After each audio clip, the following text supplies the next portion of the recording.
unnecessary to Muslim women's na mag-wear ng hijab, like hindi lang yung sa cover ng ulo or buhok, kasama yung pati sa katawan mo na magbibihis ka na hindi mag-shape yung body mo. Kapag nakahijab ka, feel mo talagang well-respected ka ng tao. Tsaka parang protected ang katawan mo. Parang sacred ang dating.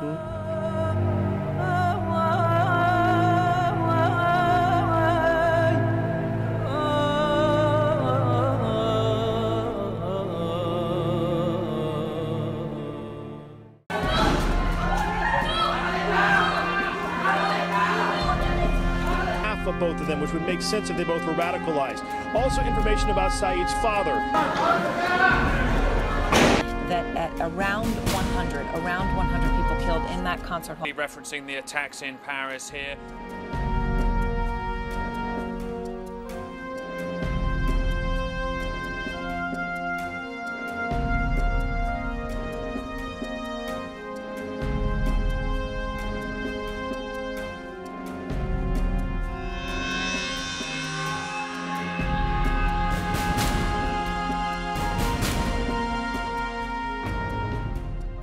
Ako po si Myrna Masukat, 45 years old, isang hijabi.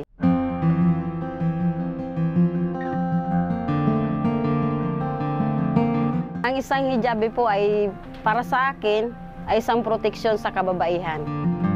Proteksyon sa lahat, lalong-lalo na sa akin, sa parte ko na isang may asawa. Maproteksyonan sa anumang kasalanan sa Satan. Pag naghihijab ka, hindi ka na pwedeng tingnan-tingnan ng iba pang lalaki dahil nirerespeto ka bilang isang Muslim na babae.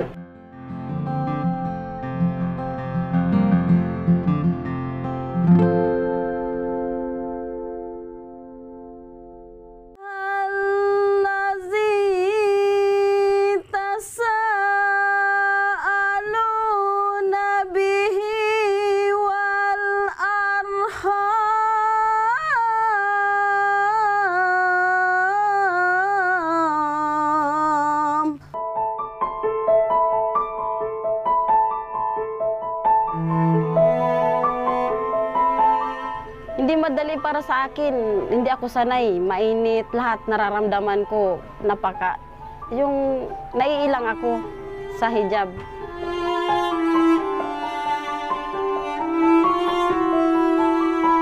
Nung nasanay na ako, pag nararamdaman ko na wala ako, para ako nakahubad, parang walang, no, ngayon, hindi ko na makalimutan to. Hindi lang pala yung hijab ang kailangan, parang passion, parang isa pala sa ng Allah Ta'ala sa utos na ang isang babae dapat naka-hijab.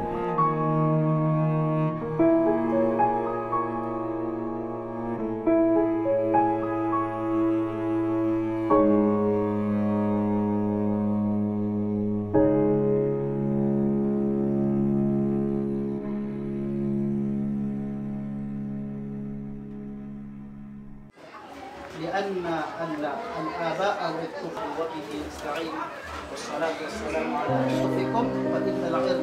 Kung hindi ka naka-hijab, parang lahat-lahat ng lalaki tumitingin sa'yo ng ibang pagtingin. Yun ang pinakamaganda sa babae naka-hijab. Tinatakpan niyang aura, lalo na kung may asawa ka.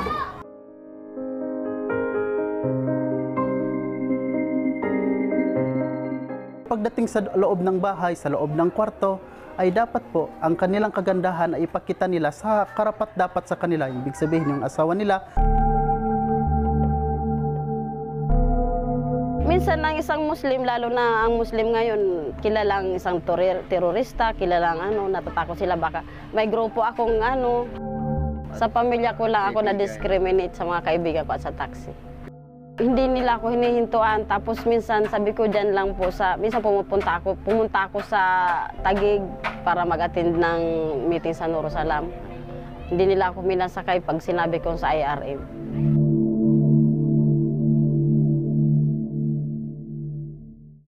Ako po si Arabiela Masukat, 12 years old, isang hijabi.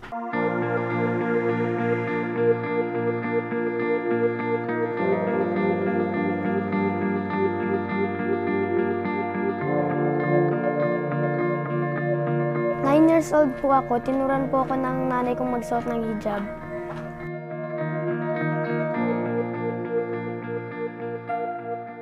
A'udzu billahi minasy syaithanir rajim.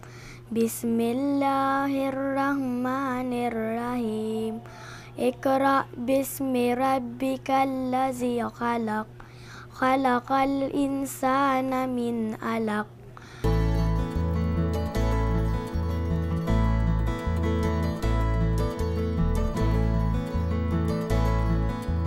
Ang paborito ko pong kulay ng hijab ay puti kasi po maganda at malinis tignan.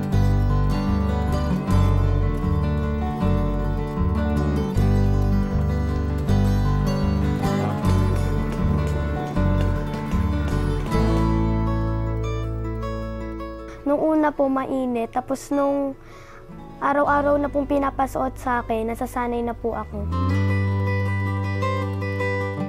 Minsan po, nahihiya ako, pero habang tumatagal po, hindi na po.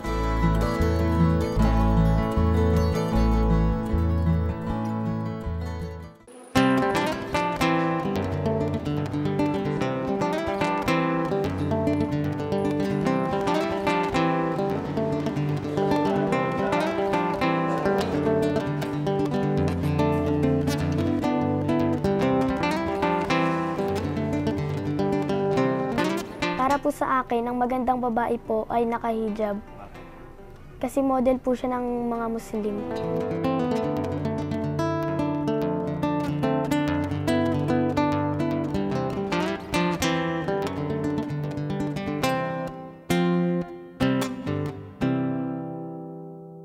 Ako si Commissioner Aisha Flores Malayang. Ako ang kinatawan ng mga kababaihang Muslim sa National Commission on Muslim Filipinos.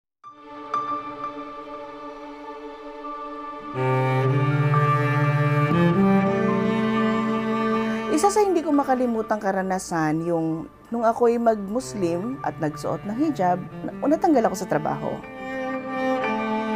Nilalayuan ako ng mga tao. Noong mga panahon na yon, usong-uso yung kapag ikaw ay isang balik Islam, laging nakakonekta yung salitang terorista.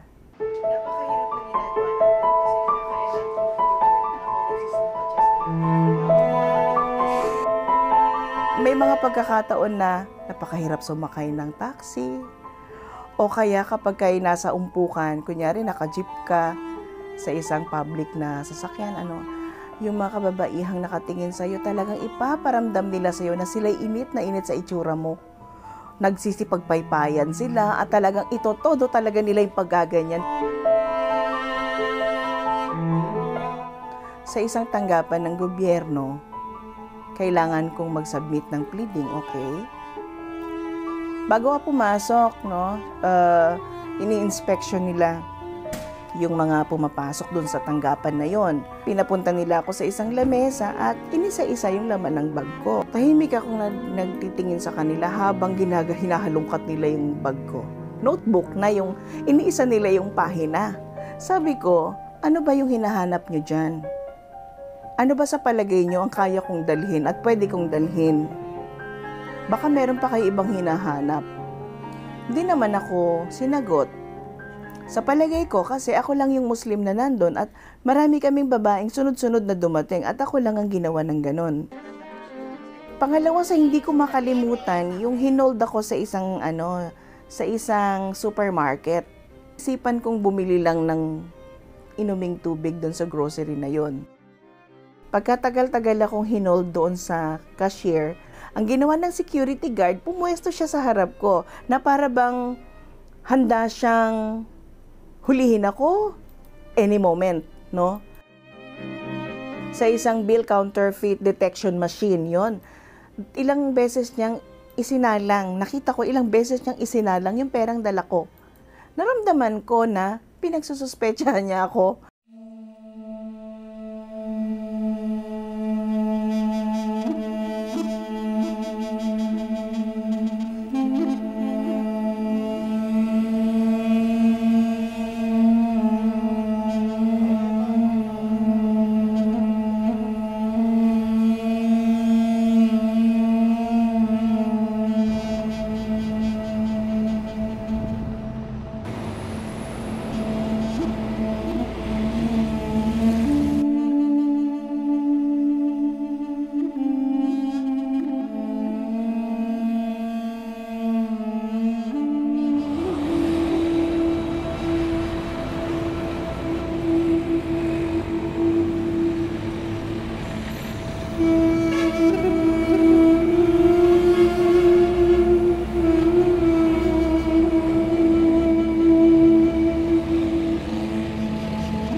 When in fact, I'm telling the sisters, you know, the Muslim is, why are they wearing that one? I said, you know, when they are wearing that one, they are following the attire of the Blessed Mother.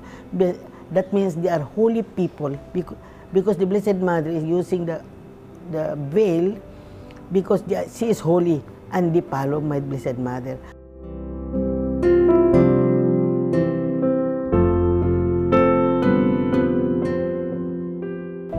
To me, Muslim or Christian, we are all equal in the eyes of God. We are the same.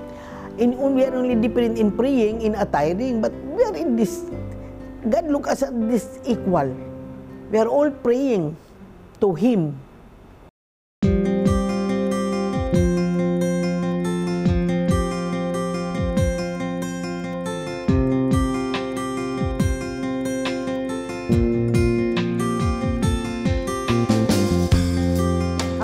Zainab, isang hijabi.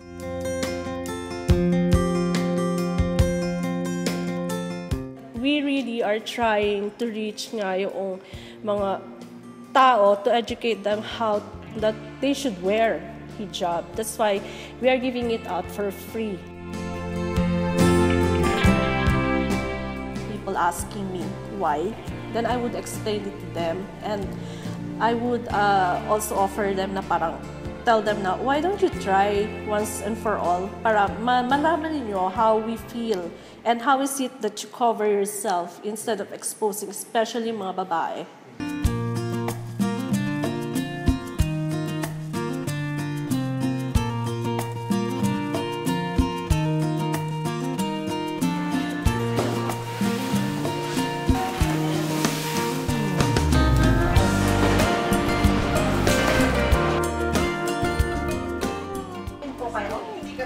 Ano? Salamin po.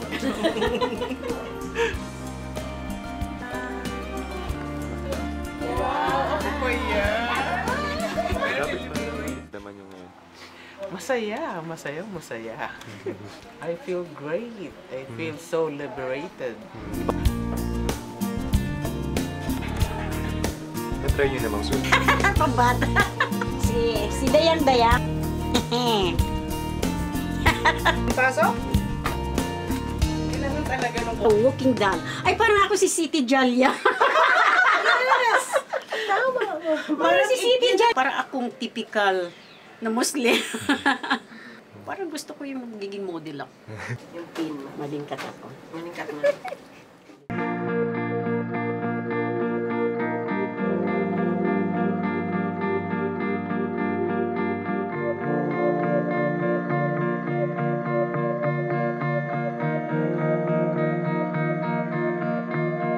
Maraming pagbabago. Nandiyan na yung isa na akong parang successful na Muslim na babae.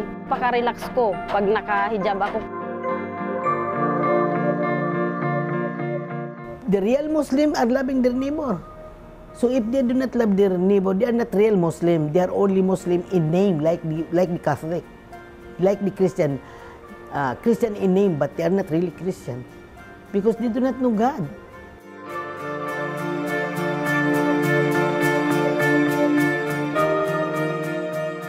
Kailanman, kahit saan at kahit anong pagkakataon, ang hijab ang nagbigay sa akin ng pakiramdam na ako'y nagkaroon ng kalayaan. So they are really Muslim who are holy people like us who are also praying. That's why we are also wearing the attire, the veil. Hindi kailanman kailangang ikahiya o maging matakot ang isang hijabi dahil lang siya ay nakasuot ng hijab. Bagkus, ito ang kanyang proteksyon at pananggalang sa anumang uri ng diskriminasyon. Para sa akin, ito ang simbolo ng katatagan ng mga kababaihan.